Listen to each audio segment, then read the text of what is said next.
2 वर्षांपूर्वी पालघर जिल्ह्यातील डहाणू तालुक्यातील धाणीवरी भाडपाडा येथे मुंबई बडोदा एक्सप्रेस हायवेच्या भूसंपादनावरून मोठा संघर्ष उभा राहिला होता.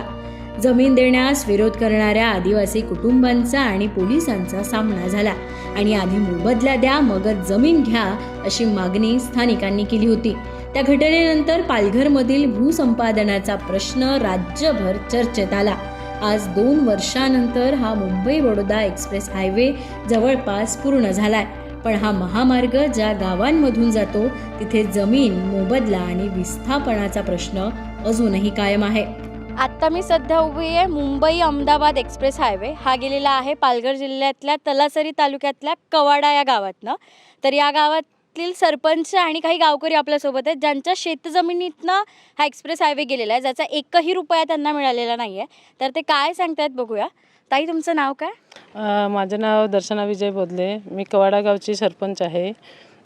सांगायचं हे आहे की आमच्या कवाड्यामध्ये 7 पाडे येतात आणि 7 पाड्यामधले 4 पाड्यामध्ये बडोदा एक्सप्रेस ही गेलेली आहे आणि त्याच्यामध्ये बऱ्याचशा लोकांना हा मोबदला नाही मिळालेला आहे. तर ही जागा इथल्या गावकऱ्यांची होती की शासनाच्या याच्यात येत होती? पहिले आपलीच जागा होती, पण शासनाच्या याच्यात त्यांनी ही करून घेतलेली आहे ती जागा. कशी करून घेतली म्हणजे? आता आपण म्हणजे वडील आमचे लोक अशिक्षित, त्यांना ते माहिती नव्हते. म्हणजे कसं 7/12ला नाव लावायचं की नाही लावायचं हे माहीतच नाही. आणि त्या लोकांनी एक आपल्या ताब्यात ही जागा आहे म्हणून ते कसत आले, त्यांनी कसली त्यांच्या मुलांनी, ते मुलाच्या मुलांनी, असं पिढ्यानं पिढ्या इथे चालू आहे. तर मग ती जागा ही आता आमच्या ताब्यातच आहे, परंतु अजून ती आमच्या नावावर झालेली नाही. त्याच्यासाठी आपण कम्युनिस्ट पार्टीच्या याच्याने आम्ही त्याच्या पीक पाण्याचे फॉर्मसुद्धा भरतो आहोत आणि आम्ही त्याच्यासाठी लढासुद्धा करत आहोत. वारंवार तहसील असो, जिल्हा कलेक्टरला असो, सगळीकडे आम्ही लढत आहोत, परंतु अजूनपर्यंत आमच्या त्यांनी नावावरती जागा केलेली नाही. स्थानिकांच्या मते गावातील अनेक कुटुंबांना अजूनही जमिनीचा पूर्ण मोबदला मिळालेला नाही. काहींना झाडांचे किंवा घरांचे पैसे मिळाले, मात्र जमिनीचा मोबदला अजूनही प्रलंबित आहे. आणि माझी स्वतःची जागा गेलेली आहे ह्याच्यामध्ये 2 एकरच्या आसपास. अजून पण मोबदला भेटले नाही. माझे आजोबा करत होते जागा. आजोबा करत असताना माझे वडील सुद्धा करतात. आज 150 वर्षाचे जास्त आमच्या कब्जामध्ये असूनसुद्धा आम्हाला 1 रुपया पण आजपर्यंत जागेचा काही मोबदला भेटलेला नाही. मॅडमनी सांगितलं त्या हिशोबाने काही जणांना तर घराचे पण पैसे भेटलेले नाही आजपर्यंत. अशी अवस्था आहे. काही प्रकरणांमध्ये भूसंपादनाच्या प्रक्रियेत अजब आणि धक्कादायक उदाहरणंही समोर आली आहेत. कवाडा गावातील लक्ष्मण उंबर शाळा सांगतात त्यांची जमीन, झाडं आणि घर प्रकल्पासाठी गेलं, पण शासनाकडून त्यांना आलेली नोटीस होती फक्त 51 रुपयांची. माझे जमीन गेली, झाडं गेली, त्याची घर गेलेले आहे, पण त्याच्यातून मला 51 रुपयाची नोटीस भेटली ना. घर होता तो त्यांनी जबरदस्तीत सांगितलं की घर हा काढून टाका, तुम्हाला मोबदला भेटेल असं सांगून घर काढायला सांगितलं. फाईल बनवायला गेले तर 2-4 हजार रुपये ते फाईल बनवण्यासाठी खर्च लागतो.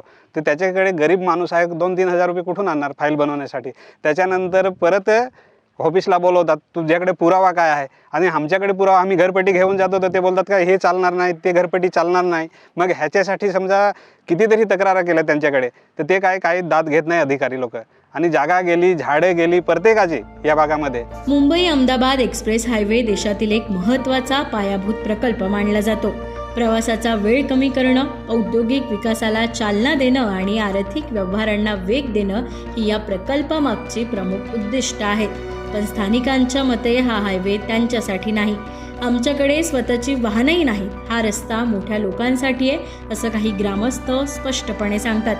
2017 पासून सुरू झालेल्या आंदोलनांमध्ये स्थानिकांनी वारंवार एकच मागणी केली, आधी योग्य मोबदला द्या आणि मगच भूसंपादन करा. तसा लढा पुढे पण सुद्धा आहे. दुसरी आपली गावं आहेत तिथे सुद्धा हा लढा अजूनही चालू आहे.